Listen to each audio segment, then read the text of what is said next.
ஆண்டவராக இயேசு கிறிஸ்து இனிய நாமத்தினாலே தினமும் கொஞ்சம் கிரேக்கம் என்ற இந்த நிகழ்ச்சிக்கு உங்களை மீண்டும் வரவேற்கிறேன். இந்த நாளில் ஒரே வசனத்தில் இருக்கிற 2 கிரேக்க வார்த்தைகளை நாம் தியானிக்க இருக்கிறோம். அந்த வசனம் 1 பேதுரு 2ஆம் அதிகாரம் 24ஆம் வசனத்தின் பின்பகுதி. அவருடைய தழும்புகளால் குணமானீர்கள். தழும்புகள் என்ற தமிழ் வார்த்தைக்கு மூல பாஷையாய கிரேக்க வார்த்தை மோலாப்சி என்று சொல்லப்பட்டிருக்கிறது. மோலாப்சி என்றால் முழு சரீரமும் காயப்படுத்தப்படுதல் என்று அர்த்தம். இயேசு கிறிஸ்து அவருடைய சரீரம் முழுவதுமாக காயப்படுத்தப்பட்டது சவுக்கடிகளால். ஆணிகளால் உண்டான தழும்புகளை பற்றி இந்த இடத்தில் சொல்லப்படவில்லை. அவருடைய முழு சரீரத்தில் ஏற்படுத்தப்பட்ட காயங்களை பற்றி பேசப்பட்டிருக்கிறது.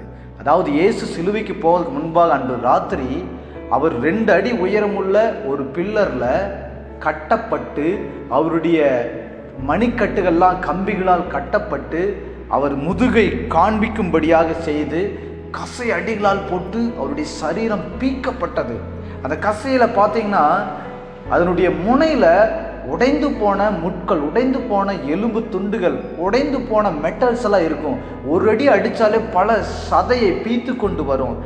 சொல்லுகிறார்கள், தண்டுவடம் கூட தெரிகிற அளவுக்கு அடிப்பார்களாம். கொடுமையான தண்டனை அது. அப்படிப்பட்ட தழும்புகளால் நீங்களும் நானும் குணமாகிறோம் என்று சொல்லி பேதுரு எழுதுகிறார். அதாவது முழு சரீரத்தில் உங்களுக்கு எந்த மாதிரியான வியாதியாக இருந்தாலும் இயேசு கிறிஸ்து முழு சரீரத்தையும் பீக்கப்படும்படி கொடுத்ததுனால உங்களுடைய வியாதி எப்படிப்பட்டதாக இருந்தாலும் நீங்கள் சுஸ்தமாவீர்கள். இன்னொரு கிரேக்க வார்த்தை குணம் என்ற தமிழ் வார்த்தைக்கு பயன்படுத்தப்பட்ட வார்த்தை என்னவென்றால் இயாமாய் என்ற வார்த்தை. இயாமாய் என்றால் அது வெறும் ஆவிக்குரிய சுகத்தை மாத்திரம் போடப்படவில்லை, அது சரீர சுகத்தை பற்றி பேதுரு எழுதுகிறார். பேதுருடைய நிழல் பட்டே அநேக சுகமானார்கள் இல்லையா, அந்த அனுபவத்தோடு கூட இந்த வார்த்தையை பேதுரு பயன்படுத்தி இருக்கிறார், இயாமாய் என்ற வார்த்தை.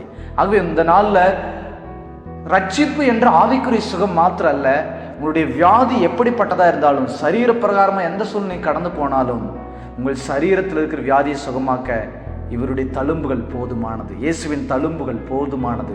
ஆகவே இந்த வசனத்தின் படியாக மொலாப்சி என்றால் தழும்புகள், இயாமா என்றால் குணம்.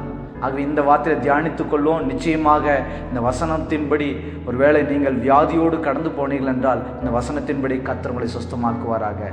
கர்த்தர் தாமே உங்களை ஆசீர்வதிப்பாராக. God bless you.